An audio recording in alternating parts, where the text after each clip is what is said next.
আসসালামু আলাইকুম প্রিয় দর্শক, শুভেচ্ছা সহ আমি মাহবুব সৈকত প্রত্যেককে আমন্ত্রণ জানাচ্ছি নিটোর মাই টিভি সংলাপে। দর্শক, আপনারা জানেন যে আমরা মাই টিভি সংলাপে সমসাময়িক গুরুত্বপূর্ণ বিষয়গুলো নিয়ে আলোচনা করি। আপনাদের আগ্রহের সবচেয়ে শীর্ষে থাকে কিন্তু দেশের রাজনৈতিক বিষয়গুলো, বিশেষ করে 5 আগস্টের যে গণ অভ্যুত্থান হলো কিংবা গণবিপ্লব আপনারা যে নামেই অভিহিত করেন না কেন, শত শত শহীদের রক্তের বিনিময়ে, অসংখ্য আত্মত্যাগের বিনিময়ে যে নতুন আবার একটি দেশ আমরা পেয়েছি, সেই দেশের এখন যে অন্তর্বর্তী সরকার রয়েছে, সেই সরকার কোথায় আমাদেরকে নিয়ে যাচ্ছে দেশ, কিংবা কিভাবে চলছে, কিভাবে আগাচ্ছে, বৈষম্য বিরোধী ছাত্র আন্দোলনের নেওয়া পদক্ষেপ, রাজনৈতিক দলগুলো কী ভাবছে, এই বিষয়গুলো নিয়ে আপনাদের আগ্রহের বিষয়গুলো থাকে, সেই বিষয়গুলো নিয়ে আজকে আমরা আলোচনা করব। স্টুডিওতে আপনাদের দুজন অত্যন্ত পরিচিত, সুপরিচিত আমি বলবো আজকের আলোচক উপস্থিত রয়েছেন। ঠিক আমার বাঁ পাশে উপস্থিত রয়েছেন, পরিচয় করিয়ে দেন, রুহিন হোসেন প্রিন্স, সাধারণ সম্পাদক বাংলাদেশ কমিউনিস্ট পার্টি সিপিবি, এবং ডান পাশে রয়েছেন গোলাম মাওলা রনি, সাবেক সংসদ সদস্য এবং টকশো ব্যক্তিত্ব। দুজনকে স্বাগত জানাচ্ছি। আমরা একটা পর্যায়ে হয়তো আমরা প্রথমেই আজকে যারা বন্যা দুর্গত হয়েছেন দেশের বিভিন্ন স্থানে, তাদের প্রতি সহমর্মিতা জানাচ্ছি। আমরা হয়তো আলোচনার এক পর্যায়ে সেই বিষয়টিও আসলে আলোচনা করব। তবে তার আগে প্রথমেই আমি রনি ভাই আপনাকে দিয়েই শুরু করি। আমাদের আলোচনার বিষয় হচ্ছে সংস্কার কতদূর। প্রথমত আপনাকে ধন্যবাদ জানাই।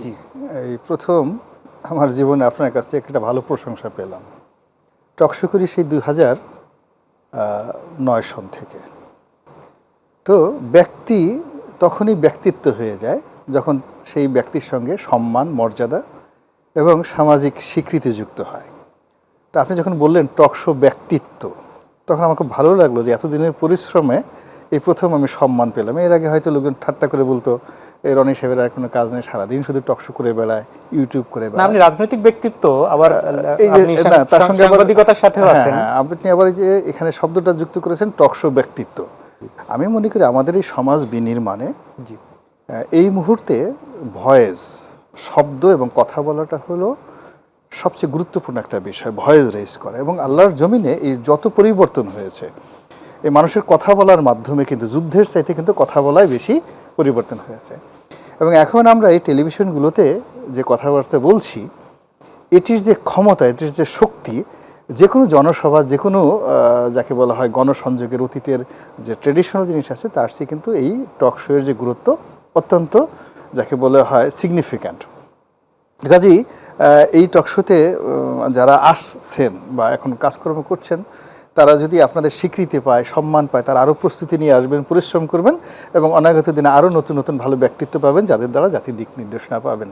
এইগুলো আপনার টক শো নিয়ে। দ্বিতীয়ত হলো আপনি যেটা বলছিলেন যে আমাদের এই সংস্কার কত দূর, এই তো বক্তব্য। সংস্কার আসলে শুরুই হয়নি,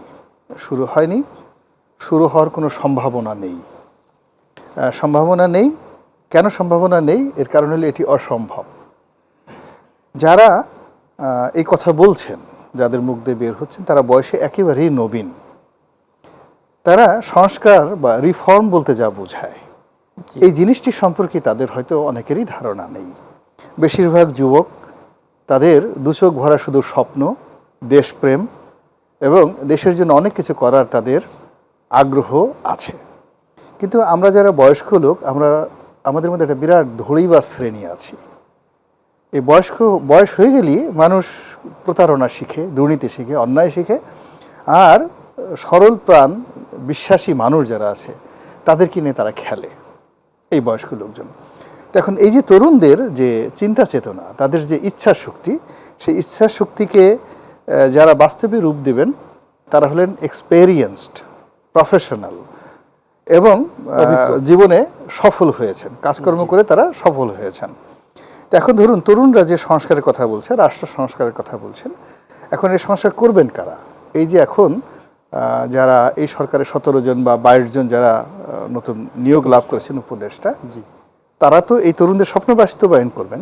এখন বলেন তো, এদের ব্যক্তিগত জীবনে কোনো সংস্কার করে সফল হয়েছেন আর সিঙ্গেল জিনিস দেখান তো। একেবারে ডক্টর ইউনূস থেকে শুরু করে সবাইকে দেখেন যে তাদের জীবনে তারা এই সেক্টরে তারা ঢুকেছেন, ঢুকে এটা সংস্কার করেছেন, সংস্কার করে জাতির কাছে একটি, যাকে বলা হয়, দৃষ্টান্ত স্থাপন করেছেন যে এইটা আমার রিফরমেশন, জি। একটা সিঙ্গেল রিফরমেশন দেখান যিনি আসিফ নজরুল আছেন আইন বিভাগ, তার বিভাগে গিয়ে খোঁজ নেন যে আইন বিভাগে তার মাধ্যমে কি কি সংস্কার হয়েছে। অন্যান্য যারা আছেন উপদেষ্টা, তাদের যে কর্মক্ষেত্র অধিক্ষেত্র আছে, সেখানে গিয়ে দেখেন যে এই রিফর্ম তারা করেছেন। তারা যদি তাদের ক্ষুদ্র কর্মজীবনে 2-4-5টি রিফর্ম, দৃষ্টান্তমূলক রিফর্ম করতে না পারেন, তাহলে এই যে রাষ্ট্র সংস্কারের যে বিষয়টি, এটা অনেক বিশাল এবং ব্যাপক। এটা সম্ভবই না তাদের পক্ষে, চিন্তা করাই সম্ভব নয়। এর কারণ হলো এই রাষ্ট্র পরিচালনা এবং রাজনীতি, এই দুটো বিষয়ের সঙ্গে তাদের কোনো বাস্তব অভিজ্ঞতা নেই। এটা হলো একেবারে সহজ সরল কথা।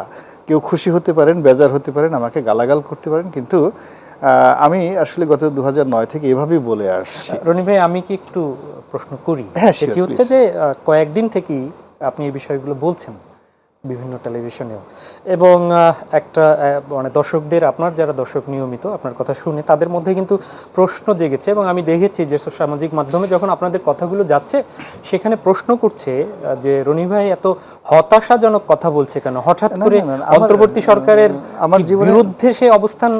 প্রথমত আমি আপনার মাধ্যমে বলি যে আমার জীবনে হতাশা বলে কোনো জিনিস নেই। এর কারণ হলো যে আমি ছাত্র জীবনে ভালো ছাত্র ছিলাম, এবং শুধু যেন তেন ভালো ছাত্র না, একদম পাবলিক পরীক্ষায় ভালো রেজাল্ট করা ভালো ছাত্র। কর্মজীবনে আমার যে অর্থনৈতিক সফলতা, সুনাম এবং সুখ্যাতি, এখন এই যারা উপদেষ্টা আছেন তাদের অনেকের চাইতে আমার সফলতা বেশি। আমার দেখেন, আমার যে বয়স, সে অনুযায়ী আমার শরীর ভালো, স্বাস্থ্য ভালো, I have a very good family. আপনি কি উপদেষ্টা হিসেবে আপনাকে প্রপোজ করলে আপনি রাজি হবেন? প্রথমত আমি আগেও যেতাম না, এখনো যাব না। এর কারণ হলো যে এই যে আমি উপদেষ্টা হব, আমার যোগ্যতাটা কি? আমার তো কোনো পরিশ্রম নেই। আমি তো এই মেম্বার অফ পার্লামেন্ট ছিলেন আপনি। মেম্বার অফ পার্লামেন্ট কোনো যোগ্যতা নয়, এটা একটা গণ অভ্যুত্থান হয়েছে, ছাত্ররা করেছে। সেই গণ অভ্যুত্থানে আমার ভূমিকা এতই নগণ্য, আমার যদি ন্যূনতম লজ্জাবোধ থাকে, আমার তো এখানে যাওয়া উচিত না। আমি তো কিছুই করিনি তাদের জন্য। আমাকে একটা উপহার দেওয়া হলো, ধরেন একজনের $1,00,000 দিল, আমার এটা প্রাপ্য নয়, এমনকি আমি লটারিতেও পাইনি। আমি কেন সেটা গ্রহণ করব বলেন তো? আমি কেন এই উপদেষ্টা মণ্ডলীতে যাওয়ার স্বপ্ন দেখব? কেননা এখানে উপদেষ্টা হওয়ার জন্য আমার কোনো যোগ্যতা নেই। আমি এমন কোনো কাজকর্ম করিনি। আমি বিএনপি যদি ক্ষমতায় আসে, আমাকে যদি এই ধরনের কোনো প্রস্তাবনা দেওয়া হয়, সেটা আমার জন্য প্রাপ্য হবে। এর কারণ হলো বিএনপি নামক দলটির জন্য আমার কন্ট্রিবিউশন আছে। আমি একটা মনোনয়ন চাইতে পারি একটা দলের, আওয়ামী লীগ বা বিএনপি চাইতে পারি, এখানে আমার গ্রাউন্ড ওয়ার্ক আছে। কিন্তু এই যে আন্দোলন, আমি তো একটা দিনের জন্য বুক পেতে দাঁড়াইনি রাজপথে। উনি বলতে পারেন, মানে ওনাকে যদি বলা হয়, ওনারা জুনায়েদ সাকিরা, ভিপি নূর, এরা রাজপথে প্রচুর পরিশ্রম করেছে। সেই ক্ষেত্রে আপনার এটা হয়তো আক্ষেপের কথা, কেউ রাজপথে ছিলেন, কেউ রাজপথে যাওয়ার জন্য উৎসাহ দিয়েছেন, এটা আপনি হয়তো সেই উৎসাহের কাজটা করেছেন। না, ওটার আমি ওই কাজটা শুধু এই উদ্দেশ্যে নয়, আমি এখনো করে যাচ্ছি। আমি এটা চিরাচরিত কোনো রকম প্রাপ্তির আশা ছাড়াই। আপনি একটা চিন্তা করেন যে এমন কোনো বেকুব আছে যে আওয়ামী লীগের সিটিং এমপি, যিনি কিনা একেবারে শেখ হাসিনার খুব ঘনিষ্ঠজন ছিলেন, অত্যন্ত স্নেহ করতেন আমাকে, শেখ রেহানা আমাকে স্নেহ করতেন। প্রত্যেকটা মন্ত্রীর সঙ্গে আমার পারিবারিক সম্পর্ক, তাদের বিরুদ্ধে কথা বলা, লেখার আমার কোনো দরকার ছিল? আমি তো সেই কাজগুলো করেছি। আবার ধরেন আমি বিএনপিতে 2018 সন থেকে এসেছি, তো এই দল আমাকে মনোনয়ন দিয়েছে। আমি যখনই সুযোগ পেয়েছি বিএনপির বিরুদ্ধে কিন্তু আমি প্রচণ্ডভাবে কথা বলে যাচ্ছে, এবং এখন মানে বিএনপির যে কাজগুলো ঠিক নয় তার সে কথা বলেছে। এটা তো বলার দরকার আছে। সবাই বলছে তো আগামীতে বোধহয় মনোনয়ন পাবে না, বিএনপির লোকজন বলছে যে আবার পোল্ট্রি মারার চেষ্টা করছে আওয়ামী লীগে যাওয়ার জন্য।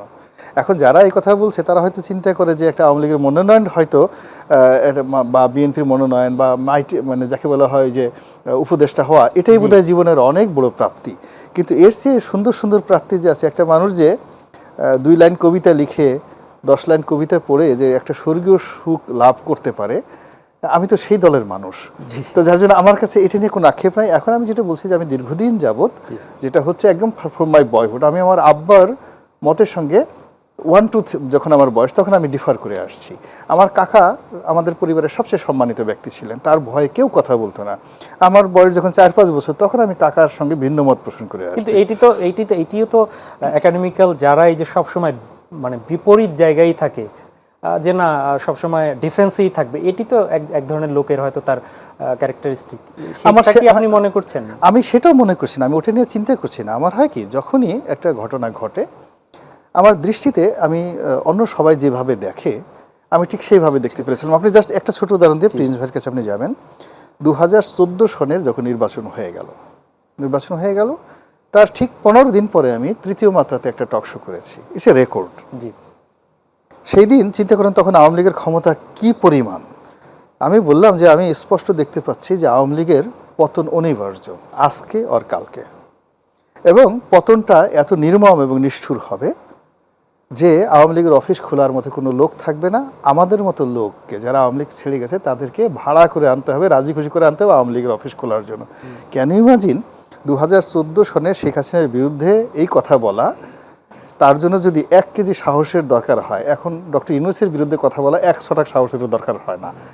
সঠিক। বুঝতে পারছেন ঘটনা? তো কাজেই এটা গণবিপ্লবের মাধ্যমে এটা একটা অর্জন। হ্যাঁ, সেটা অর্জন। ফলে আমি আমার মতো করে বলে যাচ্ছি, আমার যেমন অধিকার আছে কথা বলার, আপনার অধিকার আছে আমার সমালোচনা করার, কিন্তু ডোন্ট কিল মি, আমাকে হত্যা করবেন না। জি, রনি ভাই, সেক্ষেত্রে আপনি এখানের উপদেষ্টাদের যে যোগ্যতা, তাদের সাকসেস নিয়ে আপনি কথা বলেছেন। আপনার কাছ থেকে হয়তো আমরা জানতে চাইবো যে আপনার কোনো পরামর্শ আছে কিনা, কারণ কেবলমাত্র পথ তাদের চলা শুরু।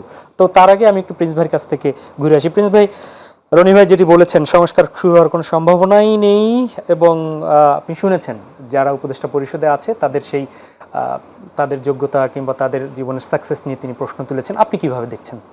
ধন্যবাদ আপনাকে। আমি একেবারে আপনার প্রশ্নের সরাসরি যদি যাই, প্রথমত হচ্ছে যে পুরো উপদেষ্টা পরিষদ নিয়ে জি, আমি কোনো মন্তব্য করতে চাই না। জি, এটা শুধু এখন না, কয়েকদিন ধরে বলছি। কারণ এই যে উপদেষ্টা পরিষদ গঠিত হয়েছে, কিভাবে হয়েছে আমরা তো জানি। যদিও আমরা প্রথম দিনই বলে এসেছিলাম যে অন্ততপক্ষে এ ধরনের একটা উপদেষ্টা পরিষদ গঠন হওয়ার আগে অন্ততপক্ষে আন্দোলনকারী দলসমূহ, দেশের গণতান্ত্রিক রাজনৈতিক দলসমূহ, তাদের সাথে পরামর্শ কথাবার্তা বলা হোক। ওনারা করেন নাই। আমরা দেখলাম ছাত্ররা জানালো যে তারা নাকি অনেকের সাথে কথা বলেছে। আমরা জানি না কাদের সাথে কথা বলেছে, এটা আমরা স্টেটমেন্ট দিয়েও বলেছি যে না, আমাদের সাথে কথা বলে নেই। এই এক। 2 নম্বর হচ্ছে, তারপরেও আমরা প্রত্যাশা করব, যেহেতু এইটা একটা ছাত্র জনতার গণবিক্ষোভ, গণ আন্দোলন, এবং তারপরে একটা গণ অভ্যুত্থানের মধ্য দিয়ে কতগুলো আকাঙ্ক্ষা মানুষের আছে, এবং যাদেরকে দায়িত্ব দেওয়া হয়েছে তারা আকাঙ্ক্ষা পালনের কাজটা সূচনা করুক। জি, আমাদের সেই শুভকামনাটার কথাই আমরা বলেছি। এইটা বলতে, যেটা এখন না, এর আগেও আমরা এই পরিষ্কারভাবে বলেছি। আরেকটা কথা বলি, অনেক সময় যখন প্রথম দিকে আসছিল, এই যখন হয় মিডিয়ার এই জন্য ব্যক্তির বিষয়, আমরা আমাদের দিক থেকে বলেছি যে আমরা কোনো ব্যক্তিকে বিবেচনা করছি না। আমরা এটা মনে করি একটা টিম ওয়ার্ক করতে হবে, যাদেরকে দায়িত্ব নিয়েছে তাদের টিম ওয়ার্ক। তা সেটা যদি বলেন, এখনো পর্যন্ত দৃশ্যমান কিছু তো আমরা দেখতে পাচ্ছি না। কিন্তু খুবই কারেক্টই বলেছেন। তো আরও স্পেসিফিক করেছেন, আমি আসি পরে সে প্রশ্ন রিলেটেড দেখলাম।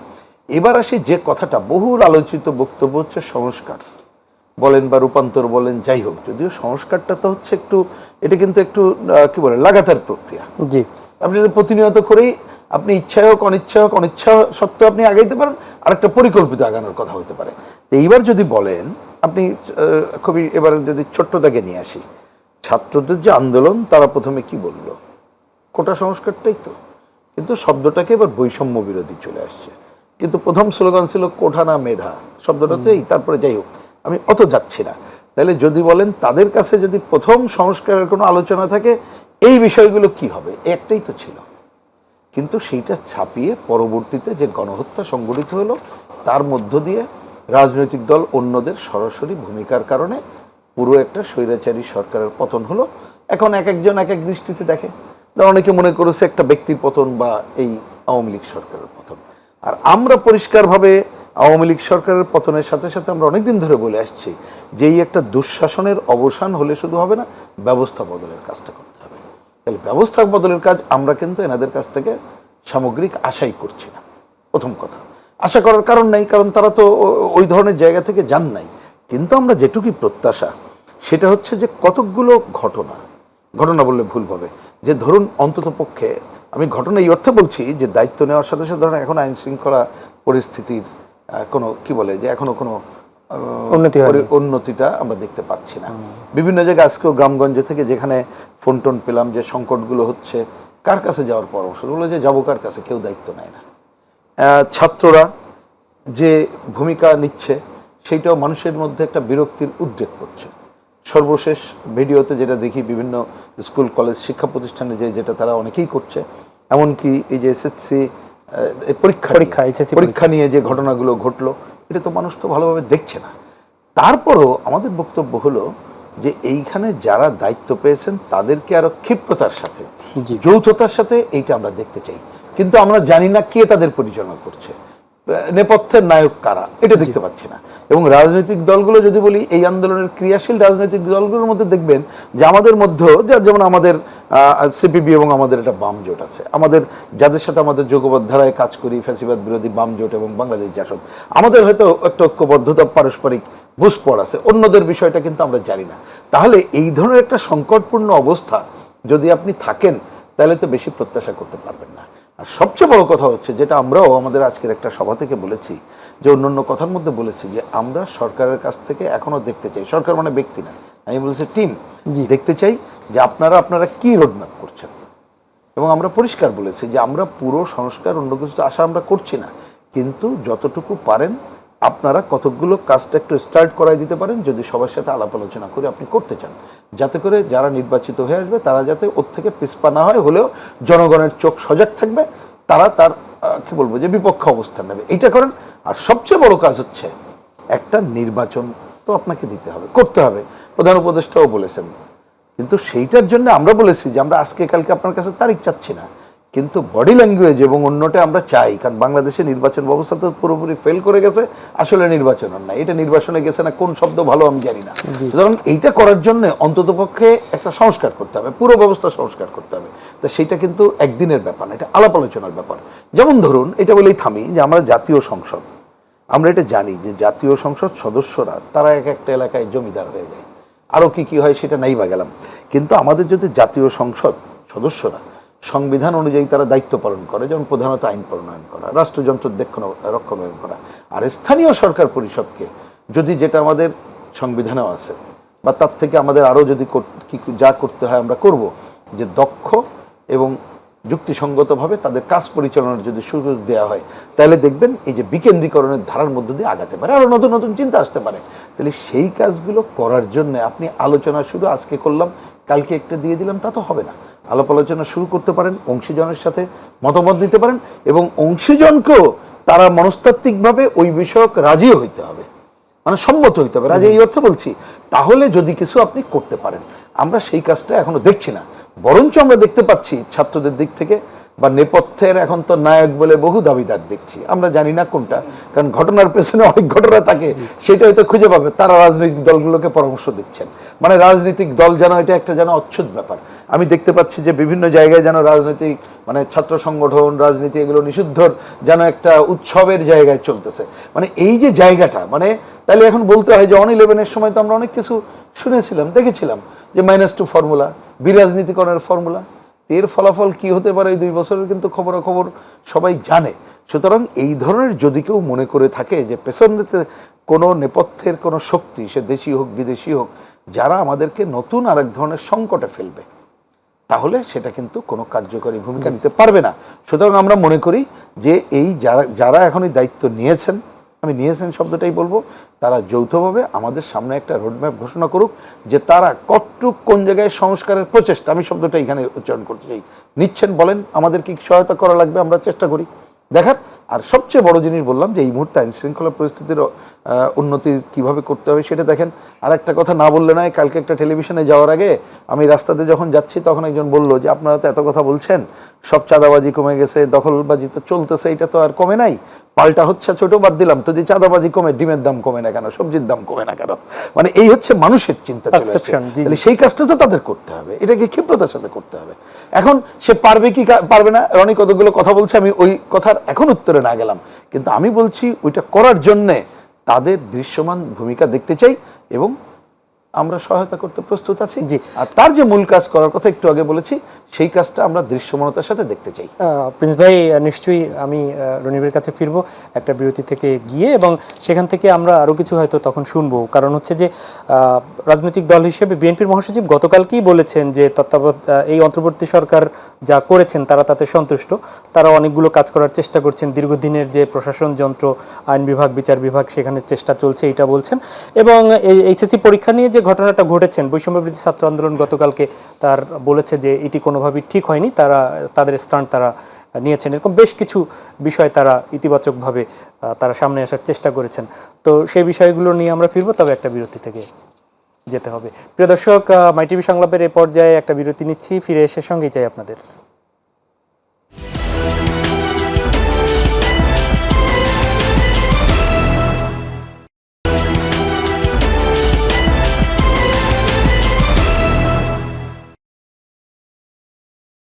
স্বাগত জানাচ্ছি মাই টিভি সংলাপে। দর্শক, বিরতির আগে ছিলাম আমরা রহিন হোসেন প্রিন্সের কাছে, ফিরছি গোলাম মোল্লা রনি আপনার কাছে।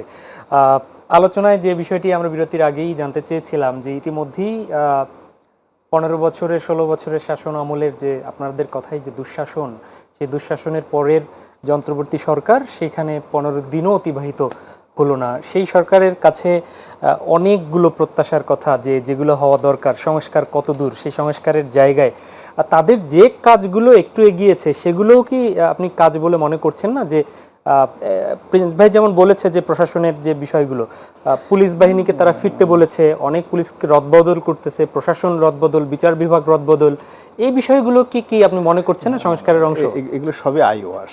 এতে কোনো পুলিশের যে রদবদল হচ্ছে, আপনি দেখুন তো পুলিশের রদবদলের যে ছায়া গত 3 দিনে, আজকের এই অনুষ্ঠান করছি, আপনি দেখেন তো গত 3 দিন যাবৎ এই কাজ হচ্ছে। আজকে 3 জন এডিশনাল আইজিকে অবসরে পাঠানো হলো, অনেকগুলো ডিআইজিকে স্থানাচ্যুত করা হলো, নতুন নতুন লোক নিয়োগ হলো। এখন এর ফলে দেখুন তো কোন থানার গেট খুলেছে কিনা, কোনো রাস্তায় মানে ট্রাফিক ব্যবস্থার উন্নয়ন হয়েছে কিনা, পুলিশের মোরাল ক্যারেজ মানে সাহসটা বেড়েছে, না উল্টো পুলিশের মধ্যে ভয় আতঙ্ক ছড়িয়ে পড়েছে। একটু গিয়ে খোঁজ নিয়ে দেখে আসেন পুলিশ হেডকোয়ার্টার, মেট্রোপলিটন পুলিশের হেডকোয়ার্টার এবং থানাগুলোতে। আননেসেসারি আশা করতে লাভ নাই। এরপর আপনি সচিবালয়ে নতুন 4 জন না 5 জন সচিব নিয়োগ করা হয়েছে, সেখানে দারুণ টানাপোড়েন হচ্ছে। জামাতের লোক তাদের পছন্দের কর্মকর্তাদের ঢুকানোর জন্য চেষ্টা করছে। বিএনপির যারা কর্মকর্তা আছেন তারা সেই একবার অফিসার্স ক্লাব দখল করার জন্য যাচ্ছেন, একবার সচিবালয় পোস্টগুলোতে তাদের পছন্দের লোকদেরকে বসানোর চেষ্টা করছেন। তারা বঞ্চিত বলে দাবি করে যাচ্ছেন, তো দাবি করে যাচ্ছেন। এবং এই কাজগুলো করার ফলে এই কাজগুলো আবার তাদেরকে তাড়ানোর জন্য, মানে আবার সরকার দলের গ্রুপ কাউন্টার যারা আছে তারাও অফিসার্স ক্লাবে বৈঠক করবেন, আবার সেখানে তাদেরকে তাড়ানোর জন্য ছাত্ররা গিয়ে উপস্থিত। এখন এই কর্মকাণ্ডগুলো সিভিল সার্ভিসে কতটুকু ইতিবাচক নেতিবাচক ধারণা তৈরি করেছে, এটা বোঝার জন্য আপনাকে প্রত্যন্ত অঞ্চলের যে কোনো একটা ডিসি অফিস বা যে কোনো একটা ইউনো অফিসকে দেখেন যে ফাইল কীভাবে নড়ছে। আমার আমার আমার আমার নেতিবাচক কথা বলার দরকার নেই। এরপরে আপনি বাজারে গিয়ে দেখেন, রাতে কারণ বাজারে গিয়ে দেখেন, আজ থেকে 3 মাস আগে কতগুলো ট্রাক ওখানে আসতো মাল লোড করার জন্য, আনলোড করার জন্য, আর আজকে রাতে কয়টি ট্রাক আসছে, কত সরবরাহ ব্যবস্থা হচ্ছে, লোকজন বাইং ক্যাপাসিটি কীভাবে হচ্ছে। এই সময়ের মধ্যে এই যে ব্যাংকের পরিচালনা পরিষদ বাদ হচ্ছে, পুরনোরা চলে যাচ্ছে, নতুনগুলো দখল করা হচ্ছে। এর বাইরে ব্যাংকিং সেক্টরে এমন কি হয়েছে যার ফলে লোকজন এখন বাসা থেকে টাকা যে তারা সরিয়ে রেখেছিল, ভোল্টে রেখেছিল নগদ টাকা, যে ব্যাংক যে কোনো সময় যে কোনো ব্যাংক বসে যেতে পারে, তারা বিশ্বাস স্থাপন করে ব্যাংকে আবার নতুন আমানত বাড়িয়েছে। এরকম একটা উদাহরণ আপনি দেখান। সেই সময়টা কি এখনো মানে এসেছে যে এখনো পর্যাপ্ত? প্রথমত আপনি দেখেন, যারা মানে যেটা বোয়াল মাছ হয়ে যার জন্ম হয়, ও বোয়াল মাছ হয়েই ওর জন্ম হয়। কোনোদিন কোনো যাকে বলে বুজুরি ট্যাংরা, ও কখনো বড় খেয়ে দিয়ে কখনো বোয়াল মাছ হতে পারে না বা আড় মাছ হতে পারে না, ওর জন্মই হয় ওভাবে। কোনো পুঁটি মাছ জীবনে কখনো রুই কাতলা হয় না। নেপোলিয়ন বোনাপার্ট যেদিন ক্যাপ্টেন হিসাবে একটা লাভ দিয়েছিলেন, ওই দিনই সবাই বুঝেছিল যে সে ইউরোপের বাদশাহ হবে। যেদিন জন্ম হয়েছিল পৃথিবীতে আলেকজান্ডার দ্য গ্রেটের, সারা পৃথিবীতে খবর হয়ে গেছিল, আপনি পড়ে দেখলেন আলেকজান্ডার ইতিহাসে। তার মাকে যেদিন গর্ভে আসছে, ওই দিন থেকে স্বপ্ন দেখানো হচ্ছিল যে তুমি একটা অতি আশ্চর্য সন্তান জন্ম দিচ্ছ। তো এই পৃথিবীতে ইভেন আল্লাহ রসুল সাল্লাহ ইসলাম যেদিন ভূমিষ্ঠ হয়েছিলেন, সেই দিন সারা পৃথিবী আলোকিত হয়ে গিয়েছিল। পড়ে দেখেন আল বিদায় ওয়ান নিহায়া। তো এখন এই সরকার যেদিন শপথ নেবেন, ওই দিনই বোঝা গিয়েছে যে এই সরকারের ভবিষ্যৎ কি। একটা গণঅভ্যুত্থান হয়ে গেছে। আমরা ডক্টর মোহাম্মদ ইউনূসের জন্য জাতি অধীর আগ্রহে 72 ঘন্টা বসেছিলাম তাকে বরণ করার জন্য। তিনি যদি গণ অভ্যুত্থানের নায়ক হতেন, 5 তারিখ সকালবেলা সমস্ত কাজকর্ম বন্ধ করে স্পেশাল চার্টার্ড প্লেন নিয়ে সে মানে ওই ইরাকে বলতেন যে ফ্রান্সের প্রেসিডেন্টকে বলতেন যে তোমার এখানে বসে বসে অলিম্পিক খেলা দেখার চাইতে আমার বাংলাদেশের রক্ত ঝরছে এটা অনেক বেশি গুরুত্বপূর্ণ। So now need to go, আমাকে তোমাদের সবচেয়ে দ্রুতগামী একটা বিমান দাও যদি তোমার বন্ধু হও, এখন আমাকে যেতে হবে, আমার ছেলেরা আমাকে চাচ্ছে এবং আমাকে এখন বাংলাদেশে যেতে হবে। তখন তিনি হতেন অভ্যুত্থানের নায়ক। দ্বিতীয়ত হলো তিনি তো অভ্যুত্থানের নায়ক দাবি করেননি, এসেই বলেছেন যে ছাত্র আপনি জনতার নায়ক অভ্যুত্থান। যে দাবি করেননি অথচ আপনি তাকে এবং নায়ক বলেছেন যে আমি যদি কাজ না করতে পারি চলে যাব, এটিও কিন্তু রনি ভাই না বলেছেন। না, ফার্স্ট থিং হলো যে তা আমার এরকম একটা অসহায় দুর্বল লোকের দরকার কি? আমার তো নায়ক হলো এরকম নায়ক দরকার যাকে দেখলে অন্যায়কারীদের বুকে কম্পন শুরু হয়ে যাবে। প্রতিদিন আমার তো মনে হয় যে আর কয়দিন পরে এই শাহবাগের যারা ভিক্ষুক এরাও এসে তার বাসার সামনে ঘেরাও করে তার বাসায় আন্দোলন করবে। এই এখন প্রতিদিন আমি আসার সময় আপনার ড্রাইভার বলতেছে যে স্যার কী হলো দেশে, আমি একটা স্ট্যাটাস দিচ্ছি, স্যার কী হলো দেশে। প্রতিদিন প্রধান উপদেষ্টার বাসার সামনে এসে এইভাবে বিক্ষোভ প্রদর্শন করে এবং পুরো রাস্তায় জ্যাম হয়ে যায় এবং আপনার এখানে আসতে আমার 2 ঘন্টা সময় লাগছে। তো এখন প্রধান উপদেষ্টা মানে প্রধানমন্ত্রীর বাসা প্রতিদিন ঘেরাও করবে। সচিবালয়ের প্রাণ কেন্দ্রে যে কোনো লোক যে কোনো সময় চলে যেতে পারে, যে কোনো লোক, এবং সেখানে গিয়ে একজন মন্ত্রীকে রাস্তায় নামায় আনতে পারে। এটা আসলে অ্যাডমিনিস্ট্রেশন নয়। আমরা কোনো দুর্বল লোককে নেতা বানাবো না, তিনি আমাদের ভার কাঁধে নেবেন। সেই ধরনের সাহস, শক্তি এবং আপনি সেই ধরনের যাকে বলা হয় সক্ষমতা যদি না থাকে, আমরা কেন একজন দুর্বল মানুষকে সুযোগ দিতে যাব, সময় নষ্ট করে যাব 18 কোটি মানুষের। এই আপনি এই বক্তব্যের আগেই আমি বিরতির আগে বলেছিলাম একটা প্রশ্ন, সেখানেই যাই। ওকে, আমাদের তো লিমিটেশন মেবি খুব সম্ভবত নেই, আমরা এখন 21, 22, 20, 17 ছিল সেখানে হয়েছে, তো এখানে তো আরো সংযোজন বিয়োজনের একটা সুযোগ আছে। তো এরকম আপনাদের পক্ষ থেকে কি কোনো রেকমেন্ডেশন? এখন এটা সম্ভব নয়। আপনি যদি একবার পথ হারিয়ে ফেলেন এবং অন্ধকার রজনীতিতে পথ হারিয়ে ফেলেন, বনের মধ্যে হোক ক্ষেতের মধ্যে হোক, তাহলে সেই হারানো পথে আর ফিরে আসা সম্ভব হয় না সাধারণত। ওনাদের প্রথম যে দায়িত্বটা ছিল যে ছাত্ররা আন্দোলন করেছে তাদের সঙ্গে সুন্দর করে বসা, তাদের বক্তব্যগুলো শোনা এবং তাদেরকে বোঝানো যে আমরা বা তোমরা আমরা দেশ পরিচালনার উপযুক্ত নই এবং আমরা অন দ্য লং রানে এই কাজটা করতে পারবো না। এমনকি সামরিক বাহিনীও পারবে না। যদি সামরিক বাহিনী পারত তাহলে এই পাক ভারত উপমহাদেশে আইয়ুব খানের চেয়ে আর এত শক্তিশালী সামরিক লিডার ছিলেন না কেউ, তিনি পারতেন। যদি জেনারেল আরোরা পারতেন ভারতে, কিন্তু তারা জেনারেল মানেক্স যদি বলা হয় one of the greatest general গত 100 বছরের মধ্যে ইন্ডিয়ান সাবকন্টিনেন্টে, তিনি কিন্তু ইন্দিরা গান্ধীর সামনে দাঁড়াতেও পারতেন না। এটা হলো বাস্তবতা। তা দেশ চালাবেন রাজনীতিবিদরা, এই ওনারা যাদের প্রতি ছাত্ররা বিশ্বাস করেছে, ভরসা স্থাপন করেছে এবং যাদেরকে মনে করেছে they are the son of the যাকে বলা হয় স্কাই অফ বেঙ্গল, বাংলাদেশের আকাশের উদিত সূর্য। তো এই সূর্যগুলো যারা আছেন তারা বুঝতেন যে তাদের ক্ষমতা কতটুকু, তাদের বোঝা উচিত ছিল। তো তারা সেটা বুঝে যদি ছাত্রদের সঙ্গে বুঝতেন, বুঝার পরে আরও একদিন সময় নিতেন।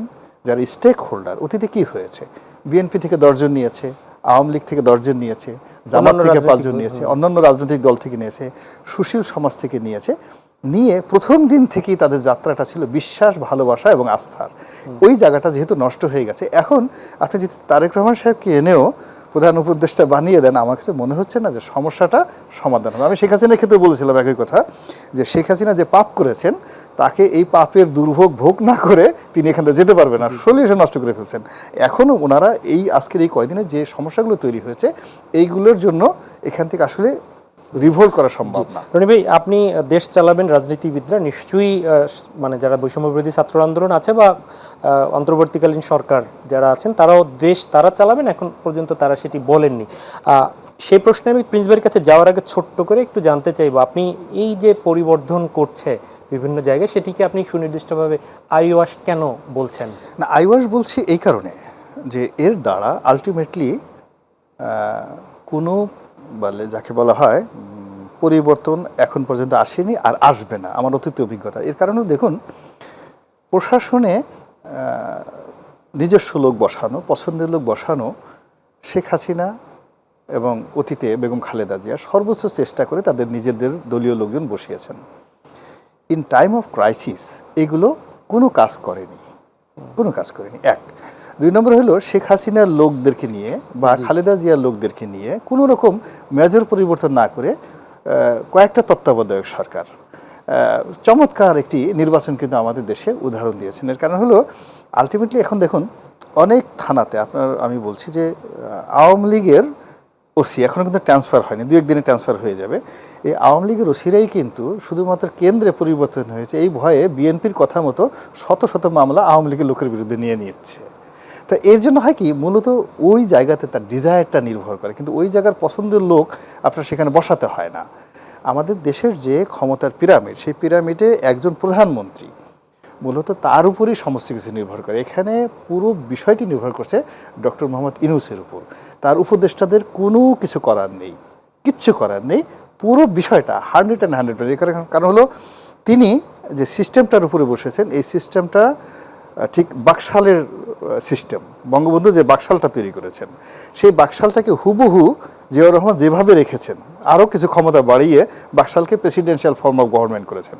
সেই বাকশালের ফর্মের উপরে জিয়াউর রহমান বসেছেন, তার উপর এরশাদ বসেছেন, এবং এরশাদ যেভাবে রেখেছেন হুবহু সেটাকে পার্লামেন্টারি ফর্ম অফ গভর্নমেন্ট করে খালেদা জিয়া বসেছেন। এবং সেই সব ক্ষমতা কেন্দ্রীভূত শেখ হাসিনার জমানাতে যে পরিপক্কতা পেয়েছে, হিমালয় সমান উঁচু হয়েছে, ওইটার উপরে ডক্টর ইউনূস বসেছেন। ফলে ওই ক্ষমতার জায়গাতে তার যে সেক্রেটারিয়েট, তার যে ক্ষমতার চেয়ার, তার যে প্রোটোকল, তার কাছে গিয়ে অন্য উপদেষ্টারা তার অনুমতি ছাড়া ওই বাসার সামনে তো যেতে পারবে না। এইভাবে সিস্টেমটা করা আছে। বুঝতে পারছি। আমরা আপনার কাছে ফিরবো নিশ্চয়ই, এবং এর থেকে বের হওয়ার কোনো ওয়ে আছে কিনা আপনার জায়গা থেকে সেটিও হয়তো শুনবো।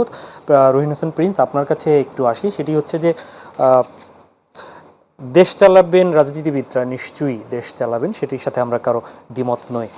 ইতিমধ্যেই আমরা দেখেছি যে একজন ফরহাদ মাঝার, সকলে পরিচিত, তিনি কোট করছি, রাজনৈতিক দল কিভাবে নির্বাচনে আসবে আগে সেই গঠনতন্ত্র তৈরি করতে হবে, এটি হচ্ছে ওনার বক্তব্য। এছাড়া হচ্ছে সংস্কার, বিভিন্ন জায়গায় অনেকেই বলতে শুনেছি যে নির্বাচনের দিনক্ষণ আপনি বলছিলেন যে একটা সুনির্দিষ্ট ম্যাপ তৈরি করা। সেক্ষেত্রে বিএনপির পক্ষ থেকে বা জামাতের পক্ষ থেকেও বলা হয়েছে যে তারা সরকারের প্রতি আস্থা আছে, তারা পর্যাপ্ত সময় যতটুকু দরকার ততটুকু তারা দিতে চাচ্ছেন। এই অবস্থার আলোকে আসলে আপনাদের অবস্থান কি? না, আমাদের অবস্থান এ ব্যাপারে পরিষ্কার। তার আগে একটু মন্তব্য করতেই হয়। আপনি ফরহাদ মজাহারের কথা বললেন, যদি ওনার টোটাল বক্তব্য আমি শুনি নাই, এবং মনে করি টোটাল বক্তব্যটা শুনেই মন্তব্য করা ভালো, কারণ তাই না হলে অনেক সময় ভুল বোঝাবুঝি হয়। কিন্তু সাধারণভাবে জানি, ওনার তো কতগুলো আর্টিকেল দেখছি, এগুলো দেখছি, উনি তো আমাদের দেশের সংবিধানকেই পাল্লে ফেলে দেন আর কি, এবং সংবিধান শব্দটা উচ্চারণ করেন না, গঠনতন্ত্র বলেন। এখন মনে রাখা দরকার, এটা তো বাংলাদেশ কিন্তু হঠাৎ করে আসে নাই, মুক্তিযুদ্ধের মধ্য দিয়ে অর্জিত বাংলাদেশ, এটুকু তো আমাদের বিবেচনা রাখতে হবে। এবং তার মধ্য দিয়ে একটা সংবিধান আছে। আমাদের পজিশন হচ্ছে এই সংবিধানে অসম্পূর্ণতা আছে, এই সংবিধানে অনেক এমন জায়গায় আছে যা কি বলে, এই ধরনের স্বৈরাচারী কাঠামো, অগণতান্ত্রিক কাঠামো কি বলে সেটাকে নারিশ করে।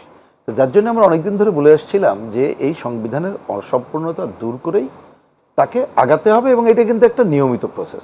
কিন্তু আপনি পুরো বাতিল করে নতুন একটা করবেন এবং রাজনৈতিক দল সেই নির্বাচনের জন্য অপেক্ষা করতে হবে, এইটা কারো ব্যক্তি থাকতে পারে, ব্যক্তির বক্তব্য থাকতে পারে, সেটা নিয়ে আমার কোনো বক্তব্য নাই, কারণ যে কেউ বলতে পারে, এটা তার গণতান্ত্রিক অধিকার।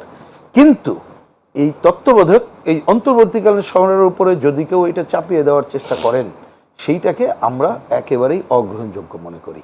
এবং তাতে হচ্ছে যে এই অন্তর্বর্তীকালীন সরকারের সময় একটা দীর্ঘায়িত করা, সেইটারই অন্যতম লক্ষ্য বলে মনে হয়।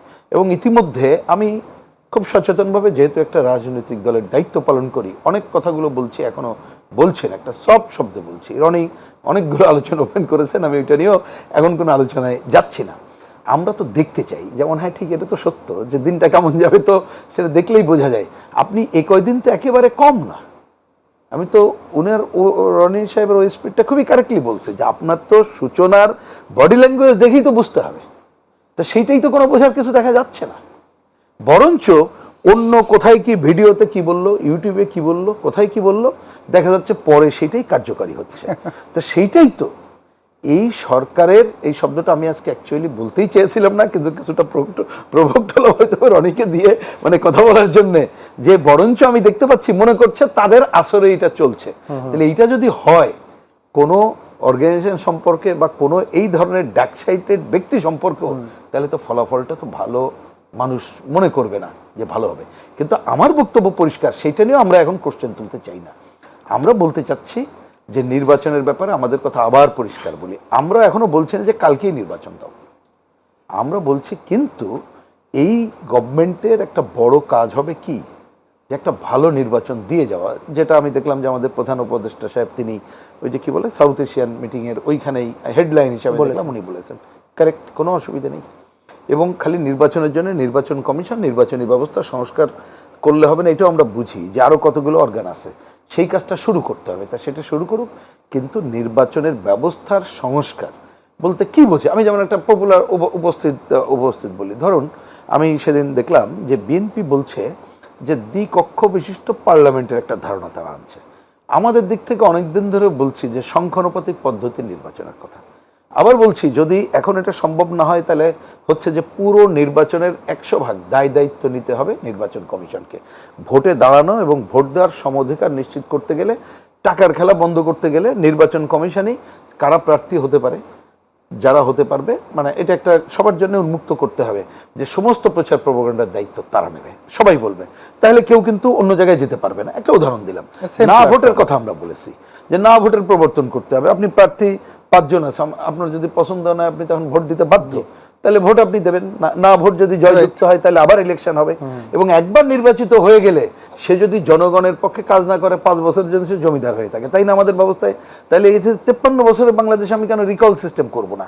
তাহলে এই আলোচনাগুলো হলে কিন্তু ধরুন আমাদের একমত, বিএনপির একমত, আর অনেকের মত, শোষণ সমাজের একমত, আপনাদেরও মত, তাহলে এই মতগুলো একসাথে তো সবাই মানার কথা বলবে না, কিন্তু আলোচনা তো শুরু করতে হবে। তো এই আলোচনা শুরু করার মধ্য দিয়ে কিন্তু বোঝা যাবে যে আমরা একটু নির্বাচনের দিকে চিন্তাটা করছি। কিন্তু এটা না করলে তাহলে এটা হচ্ছে কি জানেন, যে আমরা যে একটা স্বৈরতন্ত্র ফ্যাসিবাদ উচ্ছেদ করলাম, এখন অজানা পথেই যেন আমরা আগাচ্ছি। তো অজানা পথে যদি এইটা জনগণও যদি মনে করে অজানা পথ, এবং যারা দায়িত্ব পালন করছে তারাও যদি নিজের পথ সম্পর্কে না জানে, তাহলে কি হতে পারে? আমার ধারণা, আমার থেকে রনি এটা ভালো চমৎকার, ওর তো একটা স্টাইল আছে ওনার, সুতরাং সেটা বলতে পারবে যেটা আসলে মানুষকে হতাশাগ্রস্ত করবে। এবং একটা সময় ওই আমাদের ছাত্র বন্ধুরা তারা যে কারণেই হোক বলেছে যে এক ফ্যাসিবাদের বাইরে আর একটা ফ্যাসিবাদ চাই না, তারা যে কারণে হোক তারা বৈষম্যের বিরোধীর কথা বলেছে। এই দুইটাকেও যদি আপনি বলেন যে ঠিক আছে তাদের আন্দোলনে এক ফ্যাসিবাদের বাইরে আর একটা ফ্যাসিবাদ চাই না, তাহলে ফ্যাসিবাদের কাঠামোকে ভেঙে ফেলানোর জন্য প্রক্রিয়া শুরু তাদের কাজ। আর একটা হচ্ছে যে বৈষম্য মুক্ত করার কাজ, এটা তো আর হুট করে একদিনে হবে না, তার প্রসেসগুলো চালাইতে হবে। তাহলে কিন্তু জনগণ দেখতে যদি না পায় যে এই প্রসেস হচ্ছে না, তাহলে সেও কিন্তু হতাশায় যদি নিমজ্জিত হয়ে যায়, তাহলে কিন্তু যে স্বৈরাচারকে আমরা প্রধানত করলাম, যাকে পতিত স্বৈরাচার বলছি। আর মনে রাখতে হবে দেশের মধ্যে অভ্যন্তরে এবং বাইরে অপশক্তি কিন্তু আছে। বাংলাদেশের উপরে আমাদের আধিপত্যবাদী শক্তি, সাম্রাজ্যবাদী শক্তি নানা বিবেচনে আমাদের দেশের উপর আধিপত্য বিস্তার করতে চায়। বাংলাদেশকে ফেল স্টেট করার কথা যে একেবারেই কেউ চায় না, একথা কেউ কিন্তু বলতে পারবে না। বাংলাদেশকে ঘিরে নানা ধরনের ষড়যন্ত্র কিন্তু নানা সময় আছে, সেই জায়গাগুলো আরও বেশি সুযোগ পাবে। সুতরাং আমরা বলছি আর 1 সেকেন্ড দেরি না করে আপনারা জনগণের যে প্রত্যাশা অনুযায়ী তার ন্যূনতম যে কাজটা, আপনি দ্রব্যমূল্য থেকে শুরু করে যতগুলো সাংবিধানিক প্রতিষ্ঠান করার যতগুলো কাজ করা যায় সেটা করে নির্বাচনের আগান। আর এই কথা না বললেই হয় না, যে একটু আগে যে কথা হলো, দেখুন এখন যে পরিবর্তনগুলো দেখছি সেই পরিবর্তনের বড় অংশ কি মনে হয়, আগে যারা অ্যাকচুয়ালি তো দখল করেই ছিল, পাল্টা দখলদারিত্ব। তাহলে মানুষের মধ্যে কি যাচ্ছে? তাহলে আপনি দখলের পাল্টা দখলদারিত্ব সমাধান না। আমরা যার জন্য 13 তারিখে যখন প্রধান উপদেষ্টা সহ বৈঠক হয়েছিল, আমাদের দিক থেকে বলেছিলাম যে অনেক কিছু হয়তো আপনারা এখন জানেন না, কিন্তু কেন আপনাদের দিক থেকে এখন এই কথা বলা হচ্ছে না যে আমরা এক দখলদার উচ্ছেদ করে আর এক দখলদার চাই না? কারণ এক দলের বাইরে কোনো দল জয়ী হয়নি। কেউ যদি জোর করে যায়, আমরা দল নিরপেক্ষ দক্ষ এবং যোগ্য ব্যক্তিকে নিয়োগ দেব, এবং যারা এই জোর করে এখন আসছে তারাও পানিশমেন্টের আওতায় আসবে। আপনারা এই ঘোষণা দেন, কিন্তু 13 তারিখের পরে আজকে তো কয় তারিখ? এই তারিখের মধ্যে এই ধরনের কোনো ল্যাঙ্গুয়েজ আমিও শুনলাম না। সুতরাং এই কাজগুলো যদি তারা ঠিক মতো এখনো পর্যন্ত সামনে না আনতে পারে, তাহলে তো মানুষের মধ্যে নানা প্রশ্ন জন্ম দেবে। ফিরোজ ভাই, আপনার কাছ থেকে একদম ছোট্ট কথায় মানে জানতে চাইবো, রনি ভাইয়ের কাছে হয়তো বিরতির আগে ফিরতে পারবো কিনা জানি না। সেটি হচ্ছে যে টানা 3বার পরে চতুর্থবারও 1 বছর কাটালো বিগত সরকার। তো সেখানে যদি যারা এখন বিভিন্ন দায়িত্বে আছে নাম্বার যদি 1 2 3 4 করে 50 পর্যন্ত করেন, তাদের নিয়োগকৃতই তো এখন সেই অবস্থার আলোকে আপনি এই গোটা প্রশাসনকে একদম সঠিকভাবে কিভাবে সাজাবেন? না, আমি এটি কি এর কোনো সহজ উত্তর বলি। জি। আপনি তো সঠিকভাবে এখন সাজাতে পারবেন না, প্রথমে বুঝেই নিতে হবে, কারণ অনেকদিন ধরে সেই প্র্যাকটিসই নাই, সেই ধরনের জনবল গড়ে তোলা হয়নি, সেইভাবে নিয়োগ দেওয়া হয় নাই। আপনাকে প্রথমে সেটাকে অ্যাডমিট করতে হবে, করেই আপনি একটা সিস্টেমের উপরে দাঁড় করা এই জায়গাটাকে যতটুকু ভালো পারেন সেইটুকু করতে হবে। এর বেশি তো প্রত্যাশা করে লাভ নেই, প্রত্যাশা করলে আপনি ভুল জায়গায় করবেন। জি, করতে পারবো না আমরা পরবর্তী আলোচনায় রনি ভাইয়ের আলোচনায় যাব, তবে আবার একটা বিরতি থেকে ফিরে। প্রিয় দর্শক, মাই টিভি সংলাপের এই পর্যায়ে আর একটা বিরতিতে যাচ্ছি। আশা করি ফিরে এসে আগের মতোই সঙ্গে পাবো আপনাদের।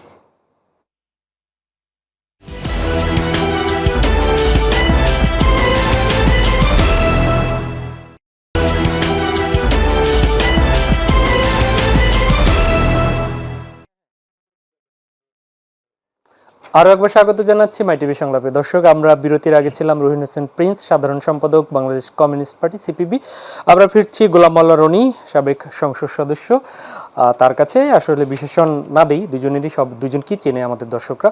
আমরা সরাসরি যে প্রশ্নের যেতে চাই, নির্বাচনের যে ইস্যু, সেই ইস্যুর যে জায়গায়, সেটি হচ্ছে যে অন্তর্বর্তী সরকারের মেয়াদ।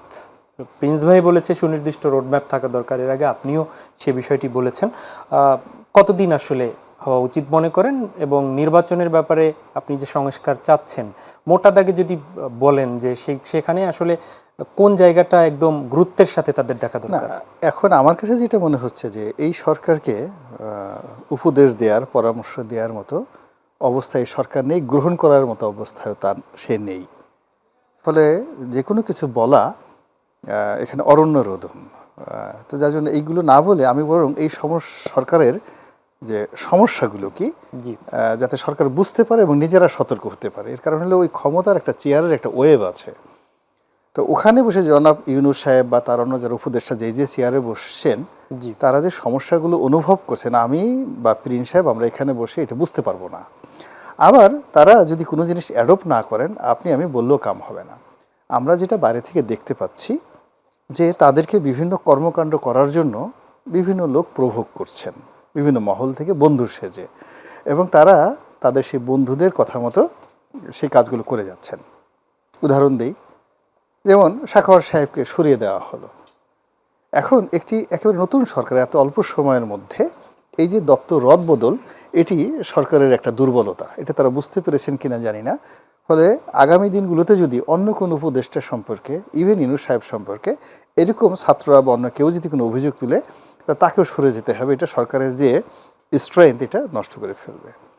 তারপরে কিছু ফরহাদ মাজার সাহেবদের মতো অনেক মানুষ আছেন, এটা হলো যারা মূলত দার্শনিকদের কাজই হলো বিভিন্ন বিষয়কে বিতর্ক তৈরি করে 10-12টা অপশন দেয়া। জি, এখন সেই 10-12টা অপশনের মধ্য থেকে আপনি কোনটা গ্রহণ করবেন, এটা নেতা হিসেবে আপনাকে সিলেক্ট করতে হবে। এখন জনাব ফরহাদ মাজার একটা দর্শন দিচ্ছেন, পিনাকি একটা দর্শন দিচ্ছেন, গোলাম মোল্লা রনি একটা দর্শন দিচ্ছেন, এরকম যারা একটু ঘুরিয়ে পেঁচে কথা বলেন, তো তাদের মধ্যে দার্শনিক, হ্যাঁ দার্শনিক, এই দার্শনিকদের কোন কথাটা নেবেন, এই ব্যাপারটা তাদেরকে সিদ্ধান্ত নিতে হবে। এখন যেমন ফরহাদ মাজার সাহেবরা বলছেন যে সংবিধান লাগবে না, এটা বিপ্লবী সরকার, ছুঁড়ে ফেলে দেওয়া হোক, কোনো কিছু দরকার নেই। এখন এর দ্বারা তিনি কিভাবে প্রভোগ হবেন না এই ব্যাপারটা তাকে সিদ্ধান্ত নিতে হবে, আমার কিচ্ছু বলার নেই। এরপরে বলছেন যে কেউ বলছেন যে এই সেনাপ্রধানকে যদি আপনাকে বাদ দিতে হবে, যদি বাদ দেওয়ার ক্ষমতা না থাকে, সেই পিনাকি সাহেব বলছে তাকে যদি বাদ দেওয়ার ক্ষমতা আপনার না থাকে, you don't have any power. এখন তিনি এই কথাটাকে কিভাবে নেবেন, এই জিনিসটা তাকে চিন্তা করতে হবে, এবং এটাকে কিভাবে এই ধরনের প্রচারণা থেকে নিজেকে মুক্ত রাখবেন, সেই বিষয়গুলো। বিকজ এখন সামাজিক মাধ্যমগুলো এত শক্তিশালী হয়ে গেছে, ডক্টর মোহাম্মদ ইউনূসকে কিন্তু পিনাকি সাহেবের সাথে কথা বলতে হবে। এর কারণ হলো এই কথাগুলো যদি মানে তার এখন এইরকম গ্রহণযোগ্যতা চলে আসছে, মানে অনেকে মনে করেন যে বাংলাদেশের যে বিপ্লব হয়ে গেছে, সেই বিপ্লবের পিছনে পিনাকির ভূমিকা আছে, তারপরে শেষে ওই ইলিয়াস হোসেনের ভূমিকা আছে, কনক সরোয়ারদের ভূমিকা আছে। তো এটা তো, এবং এই জিনিসগুলো, এই বাস্তবতা, এর কারণ হলো আমরা যে জিনিসটা পেয়েছি এই জিনিসটা পাওয়ার পেছনে এক্সক্লুসিভলি কারো কোনো যাকে বলে সফলতা নেই। যেমন আমরা বিএনপি বলতে পারে না, ক্লেম করতে পারে না যে আমার কারণে এই গণ অভ্যুত্থান হয়েছে। একটু এখানটায় আছি আপনার মাঝখানে থামিয়ে, সেটি হচ্ছে যে হঠাৎ করেই বিএনপি, আজকে বিএনপির মহাসচিব তিনি একটি প্রোগ্রামেও তাদের এই আন্দোলনে তাদের অবদান আছে এবং কতজন শাহাদাত বরণ করেছে সেই সংখ্যাটা বলেছে। ছাত্রদল আলাদা করে সংবাদ সম্মেলন ডেকে এই তাদের ছাত্রদলের কতজন নেতাকর্মী শাহাদাত বরণ করেছে সেই সংখ্যাটা বলেছে। একই দিন আলাদা প্রোগ্রামে হঠাৎ করে আন্দোলনে তাদের অবদান আছে, এটি বলার পেছনে কি কোনো কারণ মনে করছেন আছে? কারণ আছে। এর কারণ হলো এখন একটা ম্যানিয়া জি শুরু হয়ে গেছে। সেটা হলো যে এই সফলতাটা অ্যাবসলিউটলি কোটা বিরোধী আন্দোলনকারী তারা এবং তাদের সঙ্গে ডক্টর আসিফ নজরুল থেকে শুরু করে আরও 2-4 জন যারা শিক্ষক আছেন তাদের নেতৃত্বেই এই পুরো গণ অভ্যুত্থানটা হয়ে গেছে। এরকম একটা অ্যাটিটিউড অনেকের মধ্যে লক্ষ্য করা যাচ্ছে। কিন্তু দেশের সাধারণ মানুষ যেটা বলার চেষ্টা করছেন যে দীর্ঘদিন যাবৎ আগ্নেয়গিরি লাভার মতো সেই মানুষের যে ভিতরে ক্ষোভ, ক্রোধ, এগুলো সব ফুটছিল এবং একটা ছিদ্র খুঁজছিল। সেই ছিদ্রটা এই ছাত্র জনতা এই সময়টাতে করে দিয়েছে। ফলে এই অভ্যুত্থানে এমন কোনো মানুষ নেই, এমনকি যারা বিএনপি কোনো রাজনৈতিক দল করে না, এরকম গৃহবধূ, একেবারে অসহায় গৃহবধূ, 80 বছর বয়সের বুড়ি, সেও কিন্তু রাস্তায় বের হয়ে গেছে যে আমাকে নিয়ে যাও। ফলে এই বিষয়টি এখন যেহেতু যারা ক্ষমতা আছেন তারা স্বীকার না করার কারণে, মূল্যায়ন না করার কারণে, তারা যে সবাই বলতেন যে এই আন্দোলনের পেছনে আওয়ামী লীগের অনেক নিরীহ নেতাকর্মী আছেন যারা শেখ হাসিনার অপশাসন পছন্দ করেন নাই, তাদের ভূমিকা আছে। এই আন্দোলনের পিছনে 15 বছর ধরে বিএনপি জামাতের ভূমিকা আছে। বাম সংগঠন থেকে শুরু করে ছোট ছোট রাজনৈতিক দলগুলো এই প্রেস ক্লাবের সামনে প্রতিদিন পুলিশের সাথে লড়াই সংগ্রাম করে মায়ের পিঠ খেয়ে জীবন শেষ করে দিয়েছে। এতটুকু ধন্যবাদ, এতটুকু কৃতজ্ঞতা যদি এখন যারা ক্ষমতায় বসে আছেন তারা প্রকাশ করতেন, তাহলে আর ছাত্রদলকে আলাদা করে সংবাদ সম্মেলন করে এই কথাটা বলতে হতো না। তারা এই কাজগুলো কিন্তু করেননি। রনি ভাই, আমাদের এই শেষ পার্টে যেহেতু আপনার কাছে আরেকবার আমি ফিরবো, এই জন্য একটু প্রিন্স ভাইয়ের কাছে একটা সুনির্দিষ্ট প্রশ্নে যাই। সেটি হচ্ছে যে প্রিন্স ভাই ইতিমধ্যেই বিগত সরকারের প্রধানমন্ত্রী সহ শুরু করে অসংখ্য মানুষের বিরুদ্ধে কিন্তু মামলা হয়েছে, গ্রেফতার হয়েছে, প্রতিদিন হচ্ছে। এই পর্যন্ত হিসেব অনুযায়ী আজকে 3টি সহ শেখ হাসিনার বিরুদ্ধে 32টি মামলা হয়েছে এবং বিভিন্ন জায়গায় যে যেভাবে পারছে মামলা করছে।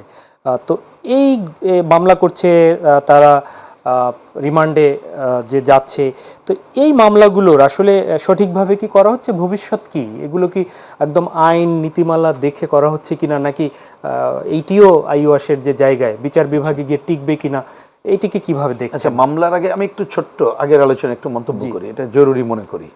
যেমন এইটা তো সবাইকে অ্যাডমিট করতে হবে, বা কেউ যদি অ্যাডমিট করুক না করুক, এটা বাস্তবতা যে দীর্ঘদিন ধরে আওয়ামী সরকারের যে দুঃশাসন, সেইটা দুঃশাসনের ফলাফল কি হচ্ছে না হচ্ছে, এখানে তো রাজনৈতিক দলগুলোই তো তার প্রচার প্রপাগান্ডার মধ্য দিয়েই সামনে নিয়ে আসছে। তারাই ছাপারা, ধরুন মানে ছাপারার তো তারাই করেছে। ধরেন আমি উপস্থিত বলি, তেঁতুলিয়া আমরা তো অজস্রবার গিয়েছি, ওইখানকার সাধারণ মানুষের সংকট, এমনকি সমতলের চা চাষিদের সংকট, এই আন্দোলন কারা করছে? তাদেরকে দুঃশাসনের, যে সরকারের দুঃশাসনের কারণে যে ওইখানে অ্যাটেনশন দিচ্ছে না, সেটা আমরাই তুলে ধরেছি। মানে যারাই করুক না কেন, আপনি চলে যান একেবারে হবিগঞ্জে গিয়ে চা শ্রমিকরা, হ্যাঁ, চা শ্রমিকদের যে বেতন 120 টাকা, এই জায়গায় আপনি একেবারে সুন্দরবনের ভেতরে যান, সেইখানে মৎস্যজীবী অন্যদের যে দুরবস্থা, সুন্দরবনের পাওয়ার প্ল্যান্টের নামে যে ক্ষতিকর হবে, মানুষ যেটা ভুক্তভোগী, এবং এই সরকার কারোর কথা শুনছে না। মানে এইরকম অজস্র দুর্নীতি কারা আনছে?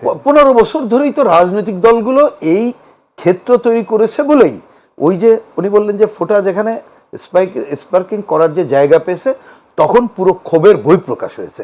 তো এইটা যদি কেউ না বুঝে অন্য কিছু করেন, তাহলে তার ফলাফল ভালো হওয়ার কোনো সুযোগ নেই। মামলার বিষয়ে শুধু এইটুক বলতে পারি, কারণ আমি আইনজীবী না, কিন্তু দেখেন আমরা অতীত দিনে তো দেখেছি, যার জন্যে যে মামলাটা করা দরকার সেইটা না করে যদি আপনি অন্য মামলা করেন, তার ফলাফল তো ভালো হতে পারে না। ধরুন একেবারে প্রথমে যে নাটকটা আমরা মঞ্চস্থ দেখলাম কি, সালমান এফ রহমান এবং অন্যদের, তা সালমান এফ রহমান সম্পর্ক তো সেই কবে থেকে আপনি যদি বলেন যে আর্থিক ঋণ খেলাপি সহ অন্যটাই তার যে প্রধান, তা আপনি সেইটাকে না করে ওই যে এর আগে বিএনপি আমলে কি সাবের হোসেন চৌধুরীকে কোথায় যেন কি প্লেট চুরির মামলা করছিল, তো তার ফলাফল যেটা হয় তাই। সুতরাং আর এত মামলা আমি জানি না করছে, সেটা তাদের অধিকারের ব্যাপার, কিন্তু আপনি যে মামলা যার জন্য যেটা প্রয়োজন সেইটা না করে এবং সেইটা ঠিকঠাক মতো না করে অন্য কিছু করলে, এটা কিন্তু আবার এই যে গড়ে এটা বলবে এটা হচ্ছে রাজনৈতিক উদ্দেশ্য প্রণোদিত, তার মানে আসল উদ্দেশ্য ব্যাহত হবে। এইটা হয়তো সাময়িক সময়ের জন্য আপনি একটা চমকপ্রদ নিউজ বা অন্যগুলো এটা করছি, সেইটা যে যথাযথ হবে না, অতীত দিনের মামলা কিন্তু সেটাই প্রমাণ করেছে। কিন্তু আমি মনে করি যে সবচেয়ে বড় কথা ওই জায়গাটা আবার আসতে হবে যে এইটা যে অপশাসনকে আমরা এখানে এই গণ অভ্যুত্থানের মধ্য দিয়ে আমরা কি বলবো যে পদানত করলাম, তার ভিত্তিমূলে যদি আপনি আঘাত না করে ব্যক্তি বা অন্যান্য জায়গাটা বিবেচনা করেন, তাহলে দেখবেন কোনো না কোনো ফর্মে আবার ওই স্বৈরাচারী অবস্থা, ফ্যাসিবাদের ওই অবস্থা ফিরে আসবে। এবং মানুষ যদি এবার আর একবার আশাহত হয়, তাহলে আমি জানি না যে নতুন করে আরেকটা গণ অভ্যুত্থানের জন্যে আরো কত সময় লাগবে। জি, রনি ভাই ঠিক এই প্রশ্নেরই জবাব দেই। আপনি রাজনীতিবিদ, তো দুইজনই রাজনীতিবিদ, তো সেই ক্ষেত্রে সেই গুণগত পরিবর্তন বলেন, তারপর হচ্ছে একটা সরকার বিদায় নিলে মানুষকে জ্বালিয়েছে, একটা সরকার মানুষকে জ্বালিয়ে বিদায় নিয়েছে, আর একটা সরকার যেন তেমন না আসে, মানুষকে জ্বালাতন। আর জামাত রামির বলেছেন, বিএনপি মহাসচিব, বিএনপির ভারপ্রাপ্ত চেয়ারম্যান তারেক রহমান, তারা বলেছেন গুণগত পরিবর্তনের কথা। রাষ্ট্র সংস্কারের নামে প্রিন্স ভাইরা সহ বিএনপির সাথেও যুগপৎ আন্দোলনে যারা আছে তারাও 31 দফা দিয়েছেন আপনাদের বিএনপির। সেই যে জন আকাঙ্ক্ষার রাজনীতি, পরবর্তী সরকার যারা আসবেন, রাজনীতিবিদ হিসাবে, রাজনৈতিক দলের আপনি একজন কর্মী হিসাবে আপনারা কতটুকু প্রস্তুত? বিএনপির একটা প্রস্তুতি আছে। আমি খুব বেশি সময় এটা দিতে পারবো না, আমার সময় কম। আমি বিএনপির আসলে নীতি নির্ধারণী পর্যায়ে নেই। বিএনপির একজন কর্মী, সমর্থক, মনোনয়ন প্রত্যাশী। দূর থেকে অন্যান্য দলগুলো যেভাবে দেখি এইভাবে দেখি, ভিতরে কি হচ্ছে, কতটুকু প্রস্তুতি আমি আসলে জানি না। এটা হলো রাজনীতি, বিএনপি সম্পর্কে আমার বক্তব্য। আপনি যেটা নিয়ে আলোচনা করছিলেন খুবই গুরুত্বপূর্ণ। আপনি তো জানেন যে সারা পৃথিবীর সবচেয়ে powerful mighty empire the Roman empire, যেটাকে বলা হতো হলি রোমান এম্পায়ার, 800 বছর পৃথিবী শাসন করেছে। তো সেখানের একটা খুব নিদারুণ প্রবাদ ছিল যে যখন রাজাদের জন্য, যখন তুমি জনগণকে খাবার দিতে না পারবে, তখন তাদেরকে সার্কাসে ব্যস্ত রাখো, সার্কাস দেখাও। বুঝতে পারছেন ঘটনাটা? যখন ফুড দিতে পারবে না, তখন সার্কাস দেখো। এখন যা কিছু হচ্ছে পুরো সার্কাস। এর কারণ হলো, আপনি দেখুন কোন আমলে খালেদা জিয়া, শেখ হাসিনা যশোরে গেছেন এবং তার ট্রেনে ঢিল মারছে কি একজন সংসদ সদস্য হাবিব সাহেব। এই জন্য তার মৃত্যুদণ্ড দিতে হবে এবং সে মৃত্যুদণ্ডের আসামি হয়ে গেছে। আচ্ছা, বিএনপিকে দমন করা গেছে। আচ্ছা, এরপরে দেখা গেল জামাতের রাজনীতি শেষ করতে হবে, এই জন্য গোলাম আজম থেকে শুরু করে প্রথম টপ 20 টপ লিডারকে তারা ফাঁসিতে ঝুলাবে, মেরে ফেলবে, নেতৃত্ব শেষ করবে, জামাত শেষ হয়ে যাবে। জামাত শেষ হয়েছে? হয় না, আরও বরং তাদের জনপ্রিয়তা বাড়ছে, নতুন প্রজন্ম চলছে এবং আরও ডেঞ্জারাস হয়ে গেছে আওয়ামী লীগের জন্য জামাত।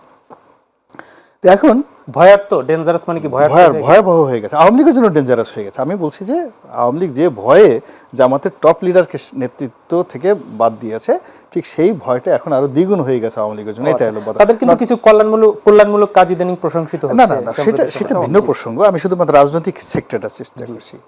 এখন আওয়ামী লীগ বিএনপির বিরুদ্ধে 200-300 মামলা, অকথ্য অশ্রাব্য মামলা।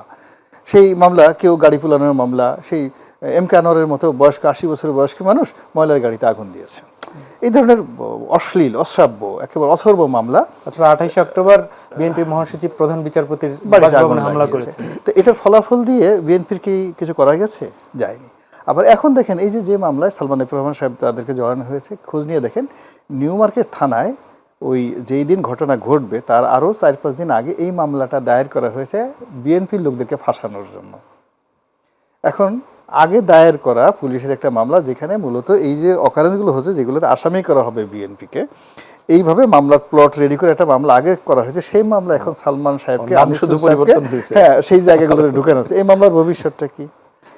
যদি ওই খালেদা জিয়া সমস্ত মামলা, সাজা থেকে শুরু করে সব কিছুর ঊর্ধ্বে গিয়া সেই 1 মিনিটের মধ্যে সমস্ত সাজা আউট করে দিয়ে এখন তাকে মুক্ত করা হয়, তো শেখ হাসিনার বিরুদ্ধে যে মামলাগুলো যদি পলিটিক্যাল হয়, যদি রিজন না থাকে, তাহলে তার অবস্থা তাই হবে। রনি ভাই, আমি একদমই 1 মিনিটের মধ্যে একটা কমেন্টস শুনতে চাই, যদিও সেটি হচ্ছে যে আমরা যতটুকু দেখতে পেয়েছি বা শুনতে পেরেছি, সেটি হচ্ছে ইসলামী দলগুলো জামাত, ইসলামী আন্দোলন, চরমনায়ের এবং তারা একটা ঐক্যবদ্ধ হওয়ার একটা প্ল্যাটফর্ম, একটা সম্ভাবনা রয়েছে। তো সেক্ষেত্রে কি ধরনের আগামী নির্বাচনে এটা কোনোদিন সম্ভব না, এটা কোনোদিন সম্ভব না। তারা মূলত যদি এই কাজটা করে এই মুহূর্তে, তাহলে ধরে নেবেন যে আগামী যে নির্বাচন হবে সেই নির্বাচনে ইসলামী দলগুলোর উপর ভর করে একটা গোপন প্লট বাস্তবায়ন করার জন্য চেষ্টা করা হচ্ছে।